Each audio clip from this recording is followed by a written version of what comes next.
dumami pa yung ating mga moderators, dumami pa yung ating mga interpreters, no? Sabi nga ni Amang Yahweh,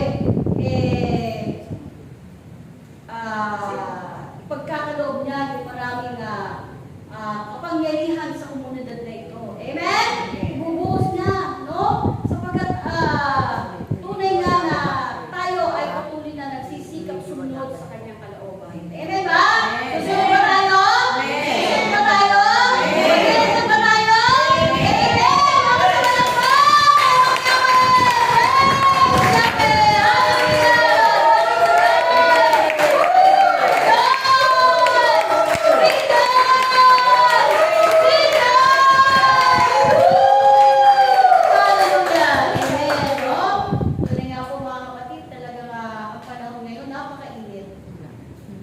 Doon nga sa Europe ba yun? Europe? Grabe, no? Libo-libo na. Marami nang namamatay sa init. So, yun na po yung nakalagay doon sa pahayag na ang mga tao daw ay masusunod sa init ng araw. Oh my God. No? Talaga makikita mo doon, pag nainitan sila, mag-ubad na, nakakot na sa tubig eh. Kung may tubig, pupunta na lang doon. Para lang maibsan yung kanilang sobrang init, no? Nakalagay na yun kasi yung mga salot, di ba? Yung ilang na susunog ng sikat ng araw yung mga tao. At imbis na sila ay tumawag sa Diyos, ay lalo pa nilang kukutsain ang Diyos. Amen ba? No? Kasi nga, hindi nila kilala ang Diyos eh. Amen? Kaya nga, bakit sinabing ang Pilipinas, ito na yung bagong Jerusalem. Sabi doon sa meeting namin doon, marami na. Ito nga, bagong Jerusalem. Bakit ginawang bagong Jerusalem ang Pilipinas? No. Bakit? Kasi dito marami pa ang tumatawag sa Diyos. Marami ang nagdarasal, marami ang nagsisimba, marami ang at least nakakakilala pa sa Diyos.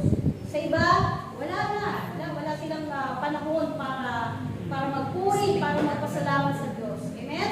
No? Kaya napakahalaga yung ating pagpupuri, napakahalaga yung ating pagsamba sa Diyos. No? Kasi sabi nga, pag hindi mo na pinupuri ang Diyos, hindi mo siya sinasamba, hindi mo siya pinapalakpakan, yung mga bato na, papalakpak. Amen. Gugulungan ka ng mga bato. Amen ba? At ayaw natin yun. Amen ba? Amen. No? Kaya nais natin tayo ay patuloy na magpuri at magpasalamat kayo mo. Yahweh. Amen. Mga sa palakpak.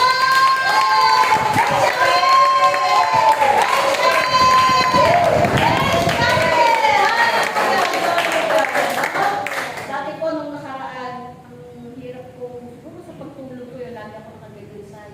Pag-babangon ako, parang may naiipit na ugat dito ko. Alam mo, binigay ni Lord na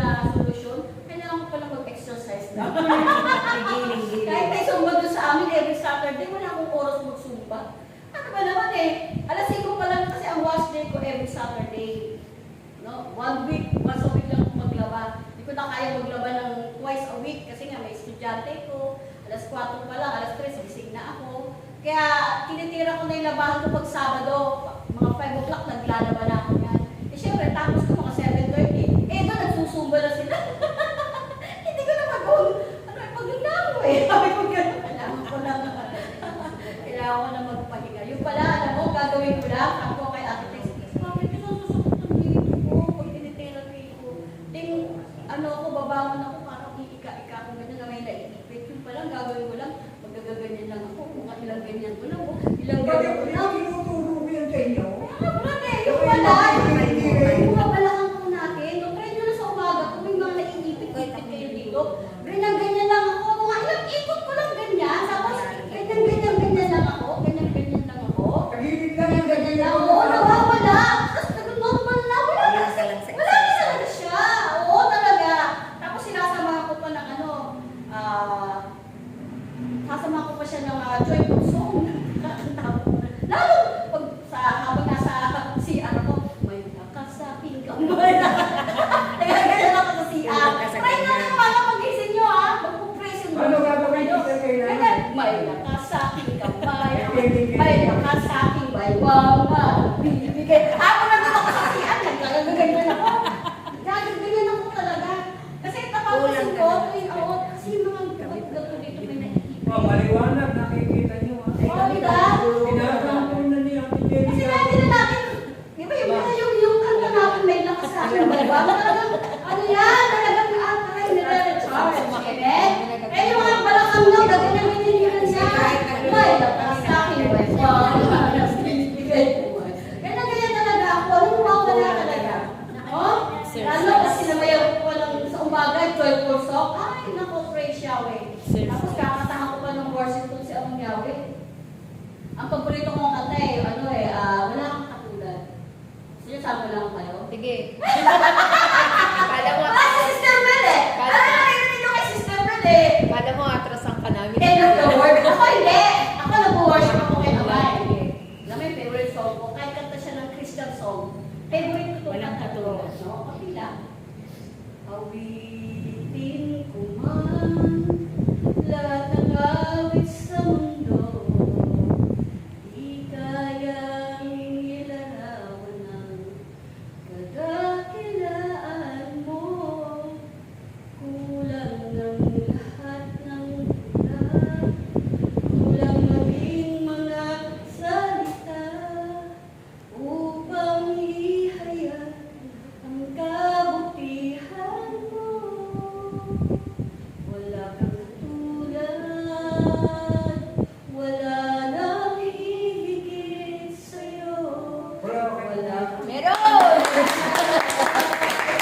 wala kang kapantay sa'yo.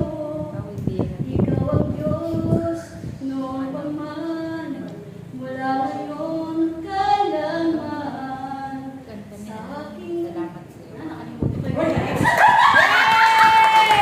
habang ko, wala kang katulad. Habang kinakanta ko yan, hindi nakakilig. At habang kinakanta ko yan, lagi kong ini-imagine yung yung balbas ni Amang Yahweh sa palo yan. Pag-uwi na ako, hahawak ko na ako dun sa aeroplane sa palo na yan. Yung balbas ni Amang Yahweh, Ama, pahawak mo na. Sana Lord, ay makita kita ng harapan talaga. May imagine ko siya. Amen ba? No? Try nyo lang sa umaga. Ang sarap-sarap mag-praise and worship.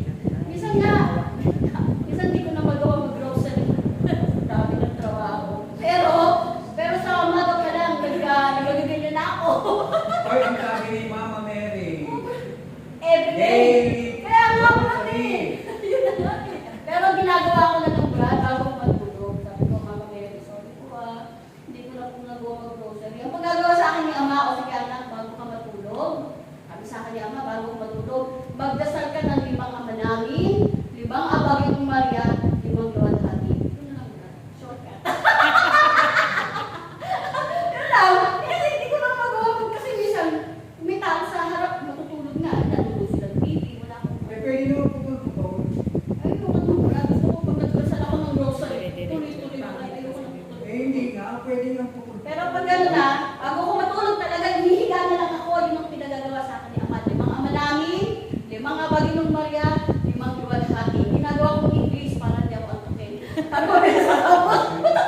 baka maluloko yung laway ko. Amang Yahweh.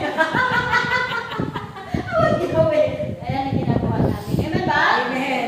Kasi yun ang turo sa akin eh. At habang dun sa mga Rosary Crusade namin, yun din ang tinuturo ko sa mga bahay-bahay na aming po inaakyat namin. Pinapakilala ko si Amang Yahweh at tinuturo ko yung pinapakilala ng pangalan niya at yung pagbabanggit ng pangalan niya bago matulog at pagkagising sa umaga. No? So, yun po. No? Kaya nga, ang sarap. Sa buong maghapon, nagiging blessed na blessed ka. Lagi ka masaya. Amen ba? No? Kaya hanggang umaga, napaka-blessed po natin hanggang umaga. Hanggang gabi, bago tayo matulog, andun yung guidance ni Amang Yahweh. Amen ba? Amen. So, ganun po yung aking buhay, mga kapatid. Kaya, kantahin nyo lang si Amang Yahweh. At tuwan-tuwa na si Amang Yahweh. Na kahit nasa CR kayo, kantahin nyo siya. No? Na, yun nga, awitan natin siya. Kasi yun ang hinahanap ni Ama sa atin. No? Bilang mga anak, kasi nga tayo na yung mga anak ni Amang Yahweh, ay lagi natin siyang kakausapin at lagi natin siyang aawitan. No? Ama, lahat ng gagawin ko para sa iyo. Kaya yung awit kong to Lord, Amang Yahweh para sa iyo. Amen ba? Amen. Amen! No? Kasama lang po!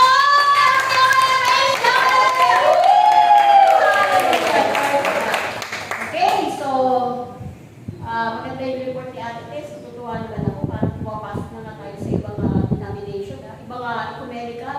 May bagong bubusan si Ate Tess. Mga ibang religion. Wow!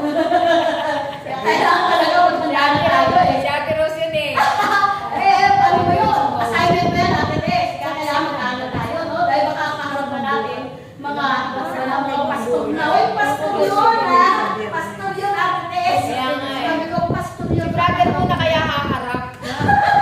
Pastor na yung ano nyo, kaharap nyo ngayon, mga pastor na. Iba na yung mga attendance natin ngayon, ha? Mga pang pastor na, ha? Si Ate Amin ang kaya kong harapin. Born again. Kailangan talaga, ha? Born again yan. Mag-aral na tayo, ha? Kasi baka mamaya, meron tayo dito sa loob. Kaya nga, tunay nga. Umpisa mo na, Ate. Sige, babakapan kita. Pwede ba mauna ka na muna? No? Okay nga po. So, yun na nga po. Talagang kailangan dinadala tayo ni Ama sa ibang religion. Kaya dapat talaga, alam natin yung ating pananampalataya. Alam natin kasi kailangan, meron tayo mapupulot sa kanila, pero mas marami sila mapupulot sa atin. Di ba? Hindi pa nila na-reach yung ating karanasan, ang ating experience, no? Ang ating religious experience kay Amang Yahweh. Mas malalim nila, no? At doon, mas marami sila mapupulot, no? Pero yun na nga, baka ito yung way para makita nila anong karisma meron ng isa't may spirit free. So, dito nga, makikita natin, makikita niya dito, anong meron si Ate Tess. Anong hiwaga ni Ate Tess. Maraming hiwaga yan. Maraming powers na sinasabi yan. Makitulong ko No? na. Kaya nga, ibig sabihin, ito na yung time para makipag-coordinate tayo sa ibang religion. At yun na nga, na sana sila yung makaisa natin. No? At naman, siguro nga, kung may kulang pa, madagdagan sila. Yun nga po, Ate Jen, pag-aaliluyahin ko si Cesar. Ma-interpret ko yung hallelujah niya. Diba? Kasi ang mga born again, mga praise and worship. Praise and worship sila. More praise and worship Ay, sila sasabihin talaga. ko, gusto mo bang marinig yung espiritu? So, yan na nga po. Yan yung sinasabi ni brother, ha? Makakaroon na tayo sa mga pasko. Speaking ng tongues. So, ganda yan, ganda. So, talagang natutuwa si Amang Yahweh. Kaya nga sabi lagi, kaya nga sa akin din, ang daming message sa akin, anak, gumising ka na ng alas 3, magbasa ka na. Kaya nga yung nagre-review ko ngayon, alam niyo ba? Parang kung nagre-review sa board exam. Balik na yung Old Testament ko sinababasa sa akin. Balik na naman ako sa New Testament ngayon. Mula doon sa, umpisa ko yung Galatia, tapos ko na yung Galatia, Episode. Ngayon, binababasa na sa akin yung buong book ng Hebreo. Diba? Yan ang assignment ko ngayon. Kaya tuwing gigising ako ng umaga, anak, kumain ka na. Ano muna, pagkakape muna. Kaya masaya yung radio gospel para makilala mo ka.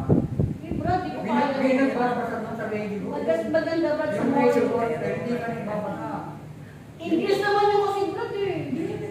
Tagalog. naman po. Ano, mas gusto ko kasi yung ano, yung ako. Sulat,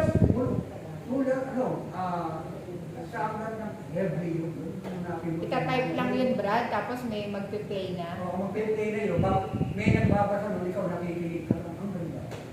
Kadali na yun, mga 2 oras lang, 4 na oras lang. Sandali Ganun lang. ba? Oo. Kasi kasunod ako, ano Hindi eh. na ngayon mag-aaral ka pa ng isang buwan para tapunin mo yung gospel. Hindi. 2 oras lang, tapos na. Kasi ano, kunti lang naman yun. Kasi may nagbabasa nun eh.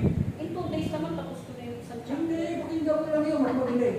Eh kasi nga pala gusto ko ninanamnam ko yung bawat ano, pag ganun dumadaan. Mananam mo yun.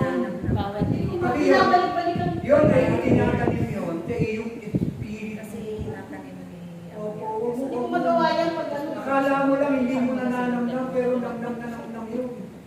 Kasi talagang tinatanggalan ko yung mga ano yun. Parang pinano ko talaga. Hindi mo kasi makukuha yan sa basahan. Kaya binabalikan ko pa yan. Oo, binabalikan yun eh. Pwede naman kasi Talagang ganun ang pagbabasa ng Bible. Hindi parang tinaano mo yun. Talagang inaano mo yan. Tinatanim ko sa puso. Parang kaya ko siya i-share. Kasi pag inaano mo lang yan, hindi mo yung mababanggit. Sa Google kasi mo. So, ganun po siya, no? So, read the Bible. Sabi nga eh, diba sabi nga ni, hindi na ba yung message kanina? Ilan na lang mga tao ibabasa ng Bible. Ito yun. Kasi pag wala sa yung Espiritu ng Diyos para, hindi mo magagawa yun eh. Pero pag nasa yung Espiritu ng Diyos, inuudyokan ka talaga yung magbasa ng magbasa. No? Kasi sabi nga, paano makikilala yung tinig ng Diyos kung hindi ka familiar sa salita niya? Ano yung salita niya? Yung Word of God. You need to read your Bible every day. No? Gere? Kaya nga, kailangan maging familiar ka sa boses ni Amang Yahweh, sa tinig ni Amang Yahweh. Para pag nabasa mo na yung buong chapter, nako, yung Holy Spirit, yung tinig, the audible voice of God, ayan na, magsasalita na siya sa'yo. Amen? Kakausapin ka niya. No? At ituturo niya na sa'yo yung dapat mong gawin. Ganun ako, pag napustos ako ng pagbabasa, yung isang araw, isang buong chapter, naubos yung basahin. Nako, yung Holy Spirit, talagang namungusap na siya. Ito, gawin mo, ganyan. Sapak mo, ganyan, ganyan, ganyan, ganyan. Ganyan po, Holy Spirit. Nagtuturo na siya. Kahit nasa CR ka, kakausapin ka. Kahit nagdahugas ka ng pinggan, yung Holy Spirit talaga nagtuturo sa'yo. Ganyan siya, amen. No? Ma-experience nyo din lang pag kayo ay puspos na lang talaga yung Word of God lang ang puro binabasa nyo. Dati no kasi, puro telenovela lang. Pero 4 na oras, puro telenovela pinapanood ko. Hindi na kaya ako nung inuubos yung oras ko. Hindi mo na ako maluloko dyan. Ayoko na sa'yo. Kailangan ko mag-aral. Ay, nagbago ka na pala. Pero mo yung mga pakatanong sa mga cellphone, yung ano, isang episode sa oras. Pagkatapos yung 4 na episode sa isang araw. Grabe. Nakaka-addict. Pero alam mo,